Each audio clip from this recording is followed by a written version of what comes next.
उद्धवराज ठाकरे के साथ आने की चर्चा, पत्रकार के सवाल पर भड़के एकनाथ शिंदे, क्या कहा? महाराष्ट्र की राजनीति में निकट भविष्य में मनसे अध्यक्ष राज ठाकरे और शिवसेना यूबीटी प्रमुख उद्धव ठाकरे के बीच दरार खत्म होने की संभावना है, क्योंकि दोनों नेताओं ने सकारात्मक प्रतिक्रिया दी है। हालांकि उद्धव ठाकरे की पार्टी ने गठबंधन के लिए राज ठाकरे पर शर्तें रखी हैं। उद्धव ठाकरे ने शर्त रखी है कि राज ठाकरे बीजेपी और उप मुख्यमंत्री एकनाथ शिंदे को गुप्त रूप से समर्थन न दें। दोनों नेता फिलहाल वेट और वॉच की भूमिका में नजर आ रहे हैं। दूसरी ओर राजोद्धव के एक साथ आने की संभावना पर अलग अलग राजनीतिक नेताओं ने प्रतिक्रिया व्यक्त की है। फडणवीस ने जताई खुशी। मुख्यमंत्री देवेंद्र फडणवीस ने कहा कि अगर दोनों नेता एक साथ आते हैं तो उन्हें खुशी होगी। मुख्यमंत्री ने कहा है कि अगर वे एक साथ आते हैं तो हम उनका स्वागत करेंगे। सांसद सुप्रिया सुले ने भी गहरी खुशी जताई है। फिलहाल ठाकरे गुट और मनसे नेताओं के बीच शर्तों को लेकर मौखिक टकराव चल रहा है। फिर भी ठाकरे गुट की नेता सुषमा अंधारे सकारात्मक नजर आती दिखीं। इससे भविष्य में ठाकरे बंधुओं के बीच दरार खत्म हो सकती है। अजित पवार ने क्या कहा? उप मुख्यमंत्री अजित पवार ने भी ठाकरे बंधुओं के एक साथ आने की खबर पर प्रतिक्रिया दी है। अजित पवार ने कहा कि अगर दोनों भाई एक साथ आ रहे हैं तो किसी को भी दुखी होने की कोई वजह नहीं है। दोनों पक्ष अपने अपने फैसले लेंगे।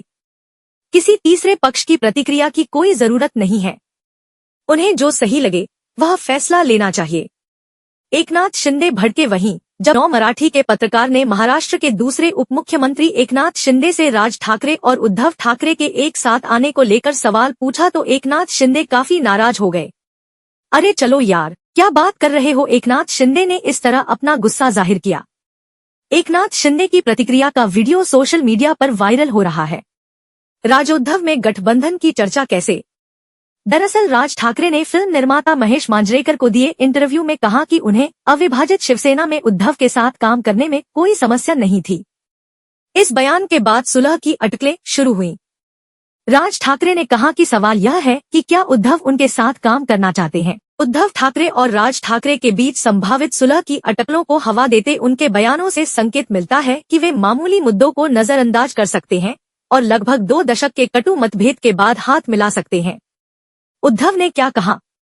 एक और मनसे प्रमुख ने कहा है कि मराठी मानुष के हित में एकजुट होना कठिन नहीं है। वहीं पूर्व मुख्यमंत्री उद्धव ठाकरे ने कहा कि वह छोटी मोटी लड़ाइयां भूलने के लिए तैयार हैं, बशर्ते कि महाराष्ट्र के हितों के खिलाफ काम करने वालों को तरजीह न दी जाए। उद्धव का इशारा संभवत हाल ही में राज ठाकरे के घर पर उप मुख्यमंत्री एकनाथ शिंदे की मेजबानी करने की ओर था। अपने चचेरे भाई का नाम लिए बिना उद्धव ठाकरे ने कहा था कि चोरों की मदद करने से कुछ हासिल नहीं होने वाला। उनका स्पष्ट इशारा बीजेपी और शिंदे नीत शिवसेना की ओर था। चुनाव में उद्धव को लगा झटका। साल 2022 में उद्धव ठाकरे को उस समय बड़ा झटका तब लगा था जब एकनाथ शिंदे ने शिवसेना को तोड़कर उनकी सरकार गिरा दी थी। इसके बाद शिंदे ने बीजेपी के समर्थन से सरकार बनाई थी। पिछले साल 288 सदस्यीय राज्य विधानसभा के लिए हुआ चुनाव शिवसेना यूबीटी ने विपक्षी गठबंधन महाविकास अघाड़ी के तहत लड़ा था। पार्टी ने 95 सीटों पर उम्मीदवार उतारे थे, लेकिन 20 सीट पर ही उसे जीत मिली थी। कब अलग हुए उद्धवराज ठाकरे? शिवसेना के संस्थापक दिवंगत बाल ठाकरे के भतीजे राज ने जनवरी 2006 में पार्टी छोड़ दी थी और अपने फैसले के लिए उद्धव को जिम्मेदार ठहराया था। इसके बाद उन्होंने मनसे की स्थापना की, जिसने शुरू में उत्तर भारतीयों के खिलाफ कड़ा रुख अपनाया। लेकिन 2009 के विधानसभा चुनाव में 13 सीटें जीतने के बाद मनसे सिमटती चली गई। 2024 के विधानसभा चुनाव में उसका खाता भी नहीं खुला।